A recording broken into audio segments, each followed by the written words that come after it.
కొమ్రంభీం ఆసిఫాబాద్ జిల్లా కాగజ్నగర్ పట్టణంలోని బాలభారత ఉన్నత పాఠశాల నిరుద్యోగ కళాకారుల సంఘం ఆధ్వర్యంలో తెలంగాణ యుద్ధ నౌక గద్దరన్న 2వ వర్ధంతి సందర్భంగా చిత్రపటానికి పూలమాలలు వేసి నివాళులర్పించారు.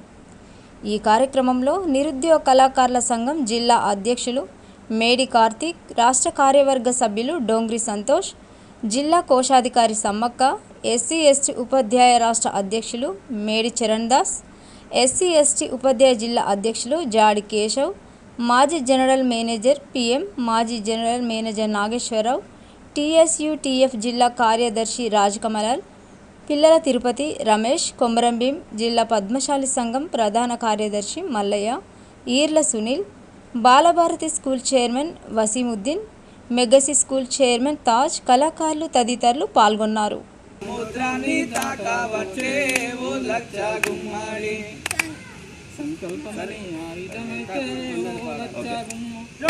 నిండు అమాసనాడు ఓ లచ్చ గుమ్మడి ఆడపిల్ల పుట్టినది ఓ లచ్చ గుమ్మడి నిండు అమాసనాడు ఓ లచ్చ గుమ్మడి ఆడపిల్ల పుట్టినది ఓ లచ్చ గుమ్మడి అంత తొంగి చూడలేదు ఓ లచ్చ గుమ్మడి మొగుడు ముద్దాడారాలే ఓ లచ్చ గుమ్మడి నిండు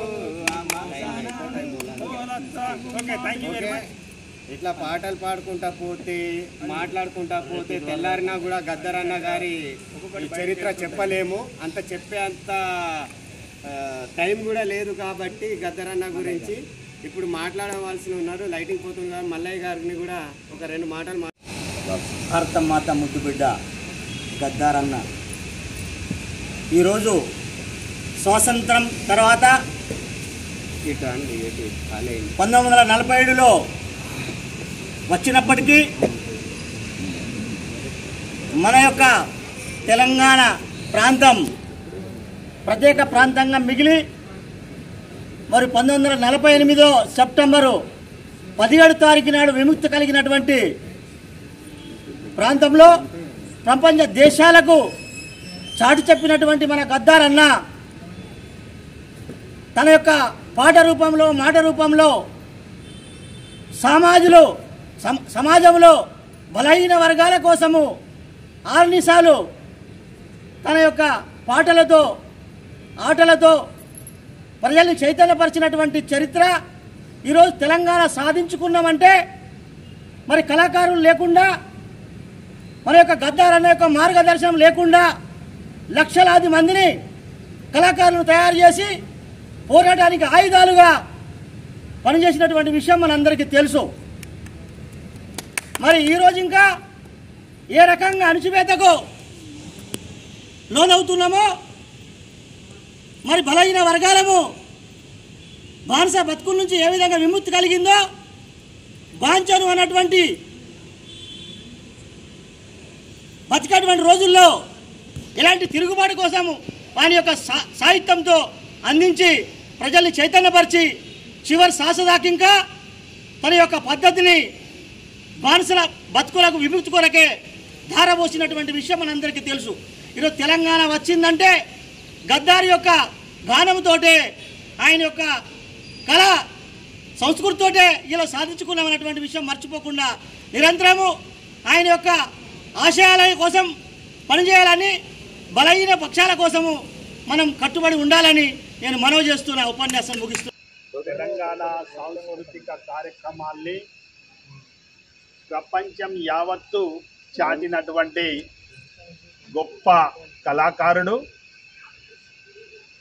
ఆయన లేని లోటు ప్రపంచ బీద ప్రజలకే తీరని లోటుగా, సాంస్కృతిక విభాగానికి పూడ్చలేని లోటుగా మనం భావించవచ్చు. అతని మాట పాట గజ్జె నిద్రావస్థలో సుప్తావస్థలో ఉన్నటువంటి ప్రజల్ని చైతన్యవంతుల్ని చేసి ప్రజాస్వామ్యయుతంగా సమాజం కొరకు నవ సమాజం కొరకు ప్రజల్ని తన పాటల చేత చైతన్యవంతం చేసి ముందుకు నడిపినటువంటి గొప్ప పోరాట వీరుడు గద్దర్ గారు.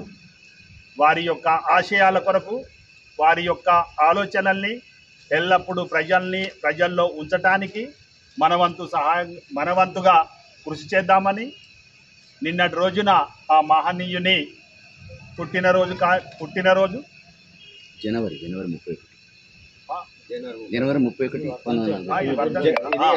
ఆ మహనీయుని వర్ధంతి రోజు. ఆ వర్ధంతి కార్యక్రమము రెండవ వర్ధంతిని ఈ రకంగా కాగజ్ నగర్ పట్టణంలో బాలభారతి విద్యాలయంలో మనమందరం జరుపుకోవటం చాలా గర్వంగా అనిపిస్తున్నది.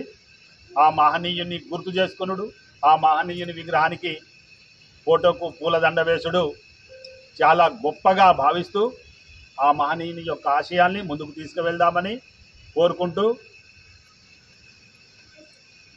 గద్దరన్న గారి ఆశయాల్ని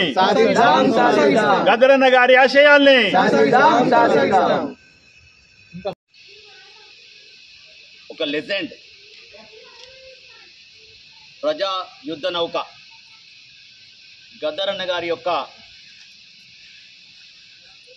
2వ వర్ధంతిని జరుపుకుంటున్నాం. మరి గద్దరన్న యొక్క అసలు పేరు గుమ్మడి విఠలరావు.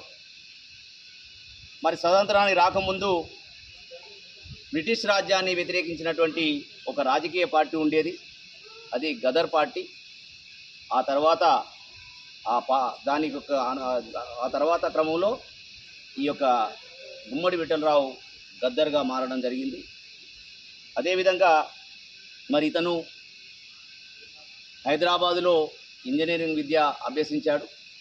ఆ తర్వాత కెనరా బ్యాంకులో క్లర్క్గా పనిచేశాడు.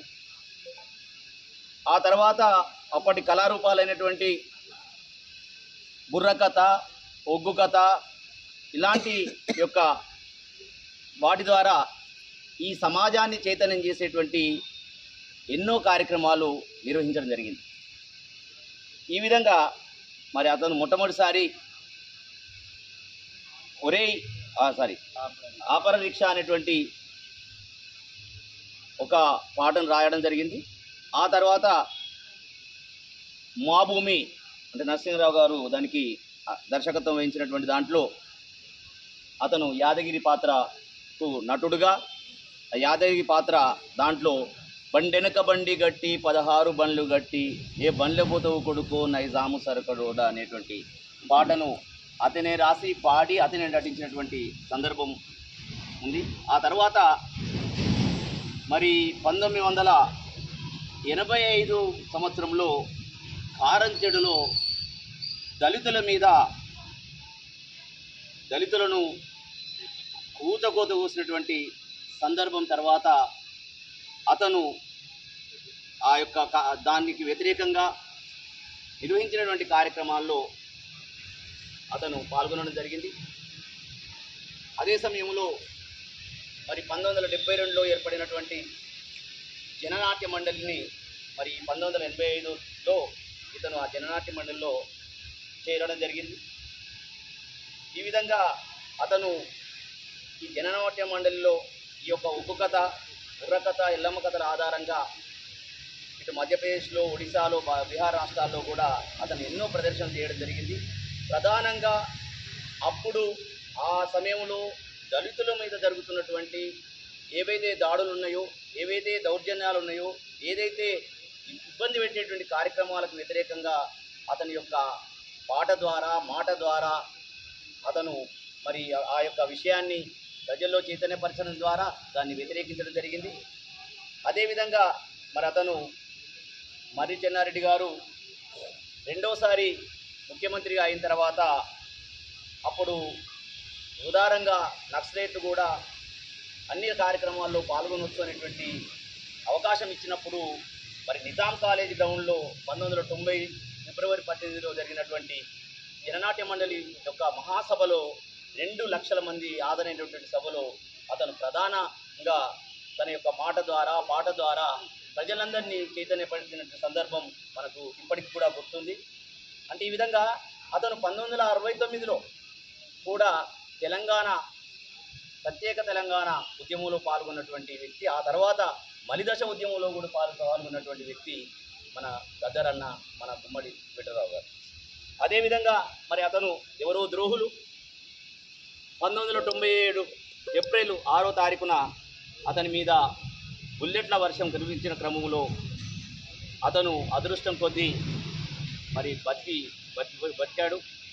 అందువల్ల అంటే అతని యొక్క శరీరంలో ఉన్నటువంటి బుల్లెట్లను తీయడానికి డాక్టర్లు ప్రయత్నం చేసిన క్రమంలో అన్ని బుల్లెట్లు తీసినప్పటికీ ఒక బుల్లెట్ తన యొక్క శరీరంలోనే ఉంచుకొని చివరికి అంటే 2023 ఏదైతే ఈరోజు ఆగస్టు 6 వరకు కూడా అతను జీవించి ఉండడం అంటే తన శరీరంలో ఆ బుల్లెట్తోనే తన యొక్క ప్రజా ఉద్యమాల్లో ఉండడం అనేది నిజంగా సాధారణంగా ఒకసారి ఇలాంటి సంఘటన జరిగిన తర్వాత వెనక్కి వెళ్తారు, కానీ ఆయన మరింత దూసుకొని ముందుకు పోయి ప్రజల్ని చైతన్యపరచడంలో, ప్రజల్ని ఉత్తేజపరచడంలో, ప్రజలకు సమస్యల్ని వివరించడంలో, ప్రజలు వాళ్ళకు వచ్చినటువంటి కష్టాలకు వ్యతిరేకంగా మరి ఉద్యమించడంలో అతను తన యొక్క జీవితకాలం మొత్తం కూడా మరి అతను ప్రయత్నం చేయడం జరిగింది.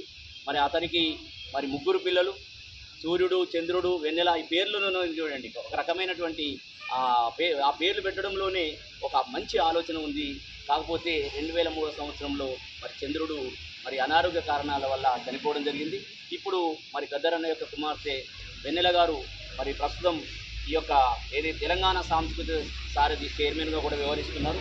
ఈ విధంగా అతను ఎన్నో పాటలు రాశాడు, చాలా పాటలు రాశాడు. దాంట్లో మనందరికీ గుర్తుండేటువంటి పాటలు